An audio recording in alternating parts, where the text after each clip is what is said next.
Another race, another short track, another time where we're once again pissed off with next gen.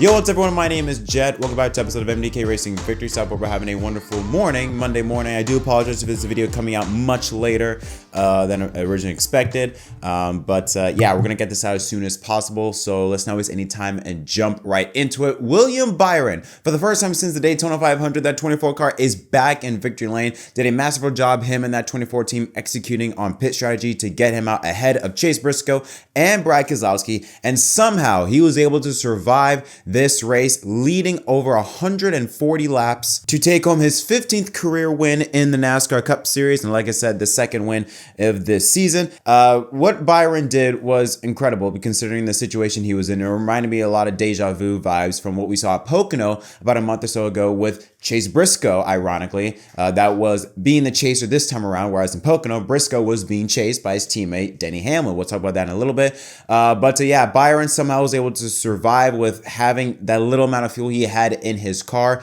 The USA Network, I thought, did a great job covering this race since this was their first race this season with Lee Diffie on board. And I don't care what some dumbasses say about it. Lee Diffie is goated in NASCAR broadcasting and would love to see him commentate the entire season. I do not mind that at all. So let's go over the race results here. We got two Bs up front. We got Byron in first, Briscoe in second, like I mentioned. Brad Keselowski. Wow, so close. I felt like he had the best car, finished in third, swept the stages. That's the first time he's done that since 2019, but ultimately so close yet so far. Finished in third place. Ryan Blaney in fourth. He was charging along, especially in those last handful of laps near the end. He had, I felt like, the best car right then and there because he was flying through the field, but ultimately didn't have enough time. And Ryan Preece in fifth was able to execute on pit strategy despite having issues on pit road where he was caught speeding earlier in the race, was able to rebound, started 33rd, and was able to, like I said, use pit strategy to his advantage to get a 5th place finish, much needed in his chase to make it into the NASCAR playoffs. Bubba Wallace in 6th. Bubba had a very eventful day. He got into the wall much earlier in the race after contact with John Nemechek, broken a toe link, restarted back in 32nd place, and then I think with around a handful of laps to go, restarted in 20th, and somehow made a huge rally to go back and finish in 6th position. I was right to put him in my fantasy lineup. I was a bit worried, but I was right to put him in my lineup. I switched him out for Denny Hamlin, who didn't do so well. Yeah, great rebound for the 23 team. And Alex Bowman, again, in the playoff hunt when points battling, finishes in 7th. Carson Hocevar had a bit of controversy. He spun near the end of stage 2, then had contact with Zane Smith, took him out. Zane Smith tried to get payback on Carson Hocevar, but failed miserably. But still, Hocevar rebounds for an 8th position. Joe Logano, a quiet 9th place. And Austin Dillon, surprising him, he finishes in 10th. Raj Chastain in 11th. Austin Cindric had some good moments, had an opportunity to lead a good amount of laps, finishes in 12th. Barry in 13th. Also, I felt like had a much better car than what the finish showed. Chase Elliott had an eventful day. Then you have the two legacy cars of Nemechek and Jones, 15th and 16th. Christopher Bell in 17th. AJ Allmendinger 18th. Tyler Reddick at 19th. Not good run for both the 20 and the 45. And Kyle Busch, after he started at the back due to a backup car after he crashed in practice, rebounds for a 20th place finish. He did finish, I believe, in 5th in stage 2. Then some notables. You got Ty Gibbs, 21st, Buescher, 22nd, Denny Hamlin. He spun on lap 222, finishes in 24th. Daniel Suarez in 25th. Kyle Larson in 28th. And then you see Shane Van Gisbergen in 31st. He got spun multiple times, spun by himself in turn 1 and 2, I believe. And then he got taken out near the front straightaway later on in the race. And Ty Dillon, he also crashed multiple times. Zane Smith, 36, and Joey Gase finishes in dead last. Here's a look at the playoff grid with 3 races to go in the regular season. So like I said, William Byron retakes the points lead over his teammate Chase Elliott by 14 points. So that's why he is highlighted in green and now moves up to the 3rd seed in the playoff grid standings. After that, though, not much has really changed. Reddick, Bowman, and Buescher still remain the 3 drivers not locked in, but hold the final 3 spots. Reddick plus 122. Bowman stays at plus 63. Buescher now at plus 23 over his teammate Ryan Preece. Kyle Busch, I should say, in 18th place, minus 73. Gibbs, minus 87. And AJ Allmendinger at minus 18. So my reaction to this race. First off, I was right. I picked Byron to win the race. Did just that, so I feel pretty good about myself. But did not expect him to win in that fashion. I mean, he was last on pit road on lap 206, 144 laps ago. I thought there was no way in hell Byron had any shot at winning this race because I felt like he had a great car, but I felt like because of the fuel saving that he was doing, I mean, he was halfway on the throttle on the straightaway, barely implying any amounts of gas in his car, trying to make his way around that racetrack. While you had Briscoe, Keselowski, and Blaney that didn't have to worry about fuel, didn't have to worry about things like that, and they had much fresher tires than Byron, which leads me into my next point.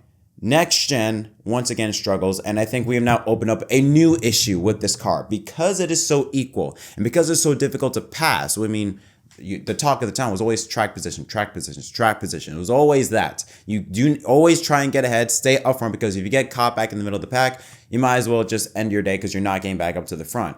We saw throughout the entirety of the race, drivers and teams doing pit strategy to try and get an advantage on track position. And we saw so many times when drivers on used tires, worn tires, be able to stay out in front and even build up a gap. Byron built up to a 2 or so second lead over Briscoe, over Keselowski, while he was saving fuel. It reminded me so much of Pocono about last month ago, where Briscoe was, again, just barely trying to make it to the end when he had Hamlin that was given the green light, and he was pulling away from Hamlin. I mean, I don't think Hamlin was officially okay. I think he also had maybe saved a little bit of fuel. But still, Briscoe was in much dire trouble compared to Hamlin. And yet Briscoe was pulling away while he was saving so much fuel. I don't know what it is. I don't know. I mean, I think, honestly, I just think maybe the teams, they've just gotten a lot smarter. They know how to get the maximum amount of fuel they can out of their cars. Obviously, I'm not surprised by that, but I think because of the track position, because it's the next gen, because I think also stages, they play a role into it, because we saw them do that the entirety of the race. Stage 1, stage 2, all about fuel strategy, fuel saving. It's now becoming part of the norm. And listen, I like fuel saving. I don't mind fuel saving. I think it's fun. It's a fun, little element that it can make the race even more exciting. But when it's a weekly occurrence now, it's starting to feel like every week now that the only way we can see some exciting passing or passing for the lead is only when you're fuel saving. And even then, it's almost impossible to do now because you had a guy that's had 140 lap older tires and so somehow able to pull away from drivers that had less fuel to worry and better tires. It almost seems like, oh, now it's just a weekly thing. We should expect this now. Always, fuel strategy, fuel saving. Who knows? Next weekend at Watkins Glen could be the same thing, or the week after that at Richmond could be the exact same thing. Fuel saving. If it happens at a weekly occurrence, it's not fun. It's not exciting anymore. And it's just like, do we really have to deal with this again? Because it feels like this has been a common occurrence now in 2025. Not only on the short tracks we've seen it, we've also seen it on the super speedways. We see at Talladega and Daytona just right from the get-go. Fuel strategy, fuel saving. We saw it at Indy. I mean, Indianapolis was all about fuel saving, getting ahead, fuel saving, saving fuel.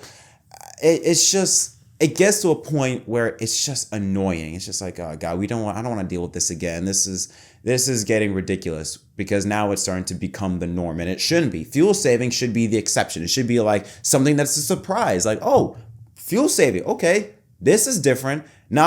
We shouldn't anticipate a race to be like, oh, all right, guarantee you fuel saving mode. If someone is out and the broadcaster is saying, oh, could he make it? More than likely, he's going to make it, because even after Byron took the checker flag, he still had some fuel in his system to go out and burn some rubber on the front stretch. So, it was exciting, but it was pretty frustrating. And the entirety of the race was very frustrating. Stage 1, stage 2, again, nothing much happened. Then stage 3, kind of everything happened, but not in a good way. We had 12 cautions. 7 of them happened in stage 3. There was a point in time where it was restart, caution, 1 lap of racing, caution, 1 lap of racing, caution. It got so ridiculous. Stage 3 was a mess. It was interesting in the sense that something happened, because stage 1 and stage 2, nothing was really happening. But stage 3, it was just chaotic, confusion, and just an overall mess. It was a very surprising race in terms of the contenders. I mentioned, a guy like Bubba Wallace. It seemed as though that he was the only driver that could pass in stage 3, that could make passes for position when he went from 20 to 6. But I mentioned a lot of those drivers. They're not the most surprising, or I should say they're not the drivers that you expect. Like Brad Keselowski had an unbelievable car. Briscoe showed speed, proved me wrong, because I didn't think he would have that great of a car. I didn't think he would be in position to win. Byron, despite Byron being the points leader for majority of the season, winning the Daytona 500. It wasn't until recently in Charlotte where we started to see some speed out of that 24 car. We saw it in Charlotte, like I said, and we also saw it in Michigan, where he was up front, nearly had a shot at winning the race until he ran out of fuel. But the big names, like the other two Hendrick drivers, Larson and Elliott, especially Larson. Larson, he may need to file a report for the amount of abuse he suffered in this race, because that guy was getting bounced around like a bad habit. I mean, he was getting ping-ponged by his own teammate in Chase Elliott. They ran into each other 2 or 3 times on restarts. He was getting knocked around by, I think, Carson Hosbar. He was getting knocked around by a bunch of other drivers. I mean, Larson was pissed. I mean, I think he even got on the radio talking about how I'm going to blank anyone that comes in my way. I'm going to wreck him. Like, he was just not in a good mood. It was kind of funny to listen, because you don't expect that from Kyle Larson. You didn't expect that type of day, because he was just all over the place. I mentioned Christopher Bell and Tyler Reddick finished, I believe, 17th and 19th. They're just near the bottom half of the top 20. They crashed earlier in the race where the two made contact. It was in a through-ice situation. One got bounced into the other, and both Reddick and Seabell, they spun around. And Reddick, and especially Reddick, he just had a bad day from the very beginning. His car was just not there. It was just off from the very start. So some big names having some big trouble. Hamlin spun on lap 222 after contact with AJ Allmendinger. Also just did not have a good day, and it was quite surprising to see those big name drivers that you would expect to maybe have somewhat of a good shot at maybe having a solid run today. Didn't. And it was the drivers that maybe don't get the spotlight as often, or drivers that are maybe around mid-pack more often than less. They were the ones that showed up, showed great speed. I mentioned Austin Dillon finished in 10th. I mean, when was the last time you saw the 3-car have speed? It wasn't until maybe Richmond last year. That was the last time you saw the 3-car show any type of speed. But it was quite surprising seeing the different drivers that were up front, which made it a bit interesting. But it was an extremely frustrating race, to say the least. I mean, there's no other way I can describe it. It was just very frustrating knowing that when Byron got out in front, that there was nothing that could be done. I thought maybe, because I'm thinking 140 laps, no way he can make it.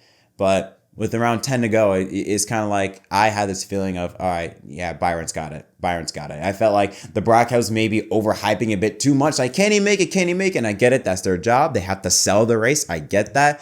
But after a certain point, it was kind of like, all right, just throw it in. Byron's got this, because there was no way Briscoe or Keselowski could catch up. Despite the fact that Keselowski had a car built for the long run, still, there was just, as soon as he got up to the front, dead. Like, couldn't do anything about it. Same thing with Briscoe. I felt like Briscoe had a better car than Byron, but as soon as Byron got out in front, done. It's the theme now. Fuel saving, fuel strategy, you win the race on the restarts. If you are able to get out in front, doesn't matter how bad of a car you have, doesn't matter how little fuel you have, how old your tires are, as soon as you get a little bit out in front, you're gold. And that is extremely frustrating. If I were to give a rating for this race, I give this like a 4.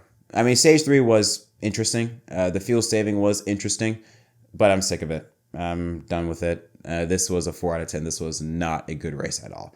But what are your thoughts on this race? Let me know in the comment section down below. As always, don't forget to leave a like and subscribe for more content. Until next time, my name is Jed from MDK. Thank you so much for watching, and I'll see y'all next time.